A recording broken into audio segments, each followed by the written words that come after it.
আসলে আমরা যখনই তদন্ত কাজে আসি তখন ভারাক্রান্ত হৃদয়ে আবার ফিরে যেতে হয়। আমরা যখন শহীদ পরিবারের সদস্যদের সাথে কথা বলি, তাদের কথা যখন আমরা শুনি, তখন ওই দিনটা আমাদের মন খারাপ থাকে, মন ভারী হয়ে থাকে। আজকে যাত্রাবাড়িতে আমাদের জুলাই আন্দোলনের সবচেয়ে বেশি যারা শহীদ হয়েছিল সেই যাত্রাবাড়িতে আমরা একটি গণশুনানিতে আসলাম। আপনারা দেখতে পাচ্ছেন যে আমাদের শহীদ পরিবারের একটি অংশ আমাদের পিছনে তারা দাঁড়িয়েছে। তাদের বক্তব্য আমরা শুনলাম, তাদের কাছ থেকে আমরা অনেক তথ্য সংগ্রহ করলাম এবং আমরা পাশাপাশি তাদের কাছ থেকে আমরা জানার চেষ্টা করেছিলাম যে এই শহীদ পরিবারের এই সন্তানগুলো, এই শহীদরা কিভাবে তারা সেদিন শহীদ হয়েছিলেন। আমরা যে পরিসংখ্যান পেয়েছি ওখানে আমরা প্রায় ৭৫ জনের বেশি মানুষ এখানে শহীদ হয়েছে।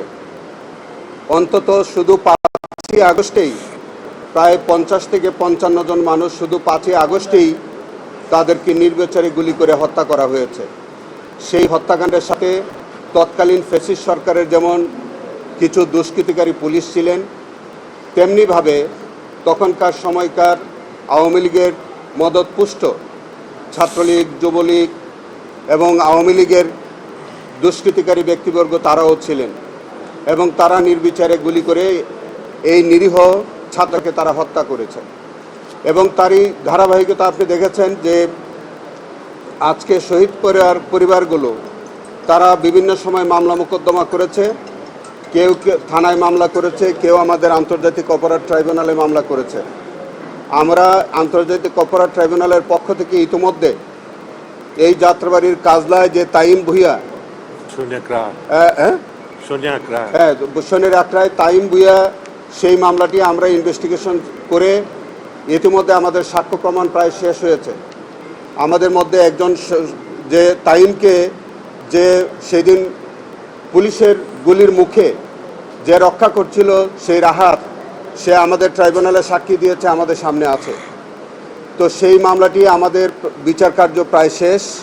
কিছুদিনের মধ্যে আমাদের সেখানে আর্গুমেন্ট হবে এবং আর্গুমেন্টের পরে আশা করি আমাদের রায় হবে এবং আমরা ইনশাল্লাহ ন্যায় বিচার পাব।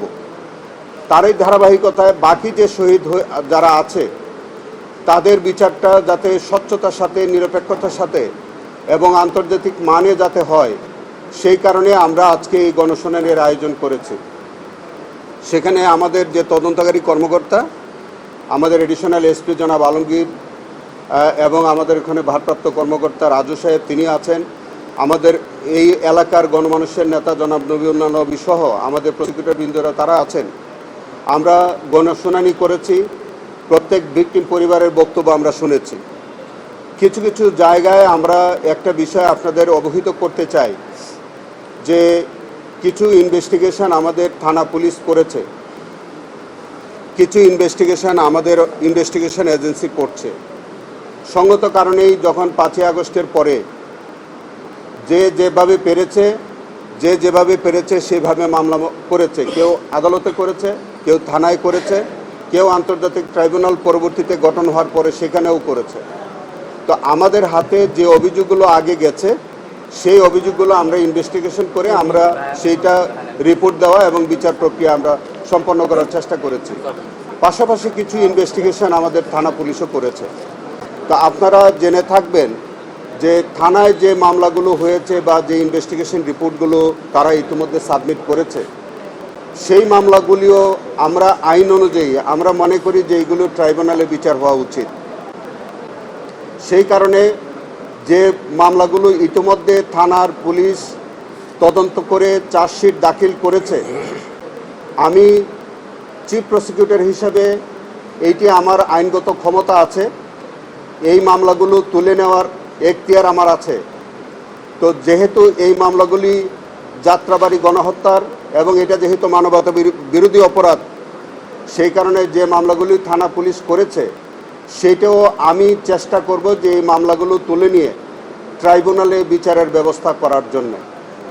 তাছাড়া যে মামলাগুলি এখনও ইনভেস্টিগেশন হয়নি সেই মামলাগুলো যাতে খুব দ্রুত গতিতে ইনভেস্টিগেশন শেষ হয় এবং আমাদের ইনভেস্টিগেশন কর্মকর্তা যিনি এডিশনাল এসপি আলমগীর সাহেব আমাদের সাথে আছেন, তাকে আমি অনুরোধ জানাবো যে ইনভেস্টিগেশনগুলো এখনও থানায় রয়েছে, এই ইনভেস্টিগেশন রিপোর্টগুলো তিনি দ্রুত তার হাতে নেবেন এবং সবগুলো ইনভেস্টিগেশন যাতে আমাদের তদন্ত সংস্থা দ্বারা করা হয় সেই ব্যবস্থা তিনি নেবেন। এবং আপনাদের সামনে আমি ওয়াদা করতে চাই যে যাত্রাবাড়ির এই ঘটনাটাকে আমরা সবচেয়ে বেশি প্রায়োরিটি দিচ্ছি। আমরা এই জুলাই আন্দোলনের মধ্যে যাত্রাবাড়িতে যে মানবতাবিরোধী অপরাধ সংঘটিত হয়েছে সেইটিকে আমরা প্রায়োরিটি বেসিসে দ্রুততার সাথে সমস্ত ঘটনার মামলার ইনভেস্টিগেশন আমরা শেষ করব।